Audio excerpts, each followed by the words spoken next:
এই যে band party যে আমরা দরবার শরীফ বাজাই, হযরত কেবলা আলম থাকা অবস্থায় বাবা ভান্ডারী কেবলা আলম একবার প্রায় 150 ব্যান্ড পার্টি নিয়ে বাবা ভান্ডারী কেবলা আলম হুকুম দেওয়াতে 150 ব্যান্ড পার্টি এই মাইজভান্ডার শরীফে আসছিল চট্টগ্রাম শহর থেকে। তখন এই মাইজভান্ডার শরীফের মাঠের মধ্যে গোল করে তারা বাজাইতেছিল।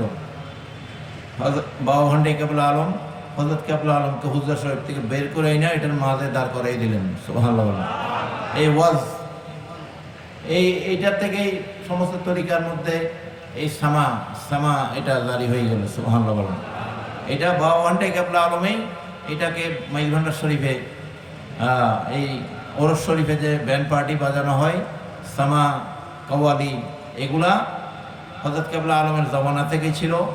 ওই যে আমিন মিয়া দপ্তরে, আমিনুল হক ওয়াসল মাইজভান্ডারির ওখানে সেই জলসা, সেই কাওয়ালি, সেই মুর্শিদি, সেই মাইজভান্ডারি গান সেই দপ্তরেই হইতো। সুবহানাল্লাহ বলেন। এগুলো ইতিহাস।